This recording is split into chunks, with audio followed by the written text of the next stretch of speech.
when you put THC into the body, whether you smoke it, take an edible, use a tincture, whatever you want to use, you're dysregulating your own endocannabinoid production, which is the sciencey, fancy way of saying what goes up must come down. If you get high, you're going to get low. The point of no return is when you had hypogonadism and you needed TRT in the first place. I want to ask you about the comments you made around drugs and alcohol. I see people celebrate or discuss their sobriety on social media a lot, but so they're not using alcohol, but they are using things like edibles or marijuana. What is your take on that with trying to live a healthy lifestyle and achieve these things that these guys in these Facebook groups are trying to achieve? These are such good questions. I have experience to speak on cannabis, only in countries where it has been legal, of course. I love cannabis. I love weed, and it breaks my heart to say that you can't smoke weed all the time and be healthy. Sorry. I worked that out the hard way. You absolutely can't. If you could, I would be doing it. It's the reality of the way the THC works. And this is something that we all need to understand. And I think there's a couple of layers to this, is that THC, to use an example of cannabis, THC is an exogenous cannabinoid, which primarily works on the CB1 receptor. And when you put THC into the body, whether you smoke it, take an edible, use a tincture, whatever you want to use, and obviously it's better not to combust and inhale things. So, it's lesser of evils to use orally.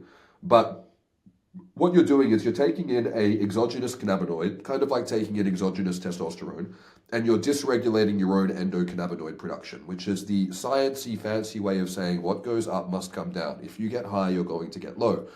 And the problem is if you're constantly dysregulating this thermostat that your body likes to keep you in, which is what the endocannabinoid system does, it's very important for maintaining a whole bunch of processes in the body, which is what CBD supports, is that you will essentially throw your body into a state of chronic dysregulation, which will impact things like cortisol, GABA, prolactin, your immune system, your digestion, so many different factors. But a lot of the time, particularly with things like cannabis, it can be quite an insidious, slow thing where guys can be like, look, it's not affecting me negatively. It's a net positive. Overall, it's something that's good for me. And it's like, okay, we'll take 90 days off it and see if you still feel that way. And a lot of the time they'll take 90 days off, they'll feel massively better, and then they'll start using it again and go, oh, that's what that was doing. So I think one of the most important things is that if you are having a relationship with drugs and alcohol, and you are of the mindset that you're the outlier, you're the exception to the rule, you're the Snoop Dogg, you're the guy who can have it all day, every day and still be high functioning, pun intended. Prove me wrong. Cut it out for 90 days and see if you are actually as good as you were on day 89 and 90 when you go back to using it on day one. And that can be the uncomfortable experience of learning the reality of it, which is that you just can't get away with it. And I've always really liked cannabis personally because I was a musician when I was younger. I do a lot of creative work. I find that it helps me in a lot of ways with what I'm trying to achieve, but it also really impacts recovery. It impacts performance in the gym. It is estrogenic or anti-androgenic in different ways, and how that exactly works in the body, we're not 100% sure, but we do know it does impact with androgen receptor binding. And the big thing that I found with it, as well as a lot of the guys who I work with who do use cannabis regularly, is that it can impact a lot of your long-term goal setting. And I think one of the most detrimental things about using substances for escapes, whether they're uppers, downers, psychedelics, dissociatives, whatever you want to pick your poison, is that you're choosing to numb or escape your reality. And that's time that you should be spending on improving your reality so it's not something that you want to escape from. And I think that that's the big harsh wake-up call that we need to have, is that one, we shouldn't be wanting to run away from ourselves and the world that we've built around us. We need to fix that. But two, the time that we're spending running away and pacifying ourselves is the time that we're supposed to spend fixing the problem. And it's a bad trade, and it's a trade that compounds and gets worse over time, because the further you get into this, the more you become reliant on going, oh, well, I feel fantastic when I'm high, or I feel relaxed and chilled out when I have a couple of drinks at the end of the day.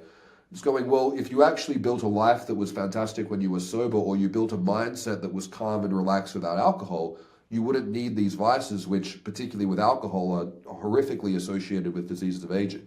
So I think when it comes to all substances of intoxication, I think we're better off without them. And I think that if people are going to use things like cannabis or other psychedelics, I would put cannabis in the psychedelic category, is to use them in the minimal effective dose, potentially with supervision if needed, and use them with intention. But using any drugs regularly is going to impact your baseline state. And I think what we want to optimize in this space, or what I believe we should want to optimize, is optimize our baseline state every day. Not how do I feel after I take $20 worth of supplements off Amazon and do my 2-hour morning routine and all this kind of stuff. No, how do you feel day to day, hour to hour, week to week when you're just doing your thing? And I think that if you spend the time improving all aspects of your physical, mental health, your biological health, getting proper health coaching, all these different things, we can build ourselves into people who are living and engaging in a world that we don't want to alter our state of consciousness because we're good. I actually did hear that Snoop Dogg stopped smoking. I saw that. So That's how you know what's going on. I'm like, what happened here? So yeah. If you've just started TRT, it is completely normal to feel overwhelmed and confused. There's a lot of new territory to cover, and there is a lot of conflicting information. I wrote TRT 101 so that you can have everything that you need to know in an instruction manual in one place that you can refer back to, that you can have all the questions answered before they even come up. TRT 101 is my best practice approach for TRT from start to finish, and it contains everything that you need to avoid all the challenges and pitfalls that I've seen come up in my clients over the last 5 years. You can check it out via the link below. Okay. So next question is, I think you and I both responded to this gentleman on this Facebook group, but it's a good question, and we get a similar question frequently. He says, when it comes to TRT, when is the point of no return? Approximately speaking, of course. I understand every human is different, but I'd like to gather a consensus. The point of no return is when you had hypogonadism and you needed TRT in the first place. And I think that's a cop-out answer because it's not the answer that he was looking for. But most of the answers that people were looking for are just pacifying insecurity, or they're dealing with unrealistic hypotheticals that don't mean anything. So if the whole question around how will using exogenous testosterone impact my natural production? Good question. We don't know that much on this because every study that I'm aware of that's been done on giving guys testosterone for a period of time has showed a 100% recovery rate after they withdraw it. They don't do a PCT, they don't do anything, they just stop giving them the treatment, and then their levels bounce back to exactly where they were before. But we know in practice from working with heaps of guys who've done just that, but have also a lot of the time dabbled in non-bioidentical anabolic steroids or very high doses of testosterone, that they do a PCT or they don't do a PCT and they end up 6 to 12 months down the line with like half the levels they had before. And I think the age that you hijack the system is a factor. I think your baseline state of health is a factor, but I don't think that's what we're talking about when it comes to TRT. And I think a lot of guys are coming into the TRT space. And again, I understand why they're coming into the space, because they're going, well, I may not have deficient testosterone, I may not have medical hypogonadism, but I think I would feel better and live a better quality of life if I had double or triple the testosterone levels I have now. I don't disagree with that, but I think that that's a point that people need to make the consideration of, which is that if you are starting TRT, it should be because you do have medically indicated hypogonadism. And sometimes the levels that people actually become hypogonadal relative to the reference range are like in the middle of the range. So a lot of the time guys are going, oh, well, my testosterone levels aren't that low. It's like, bro, they actually are. And that's why you feel the way you feel. But the thing that people need to consider when you start TRT is that you are hijacking your natural testosterone production. You are shutting down your natural system. And the longer you do that for, the more of a risk that you run that when you stop doing the treatment, your levels are going to come back worse than they were before you started. Now, if your levels are shot to shit and circling the drain, and if you come back at 50% of shit and you're just at shitter, then it's probably not going to be a discernible difference. If you felt absolutely fucking horrendous before and you come back with lower levels, you're probably just going to feel as bad because you were below a threshold where you needed an intervention. But if you're in a situation where your levels aren't actually low, you just want them to be higher because that's what you want. Firstly, look at earning those higher levels yourself. You should only be looking at this conversation if you've completely tapped out everything from a diet and lifestyle perspective, because you're going to have to do all those things anyway to tolerate the testosterone at the end of the day, whether you like it or not. Otherwise, you'll end up crying in the groups, and I'll tell you the same thing. We'll have to round and around the hamster wheel with this guy. His T level when he started was 150. So for some reason, that's why I was like shaking my head with this guy. I'm like, you're worried about your T level coming back lower than 150? It's already shit, like you said. Yeah, if it comes back at like a 50%, you're not really going to notice that much of a difference. It's like if I hit you in the face with a wooden block or a baseball bat, it's still going to really fucking hurt. Like it's going to be past the threshold point of pain. And this is a really big point that guys need to understand is that, and I do understand, because when you have low testosterone, you're going to be less confident, you're going to be more risk adverse, and you're going to have difficulty making commitments and decisions.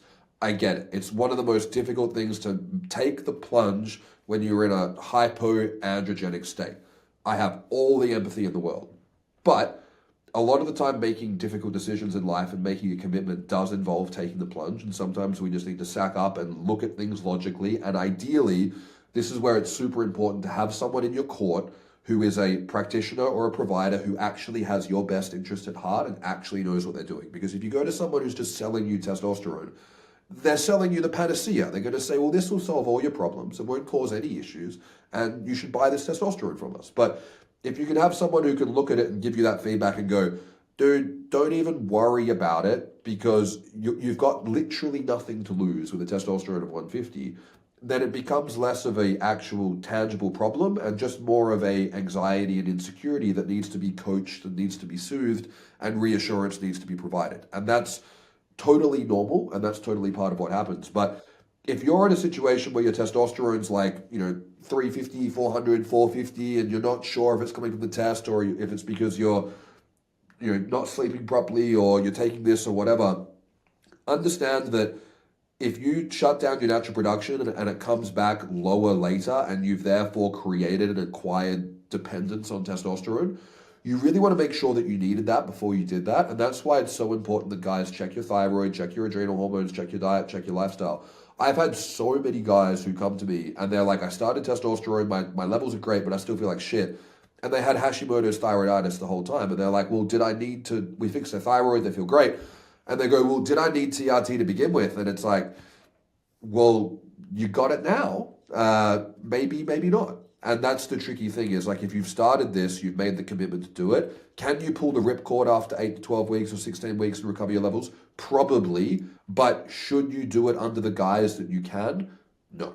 One of the biggest secrets that I come to in the later lectures, which I'll share now, is that the way to avoid side effects on TRT and the way to achieve what you're hoping to achieve is that you have to live in the way that you would be producing the amount of testosterone that you're injecting if your system was working properly.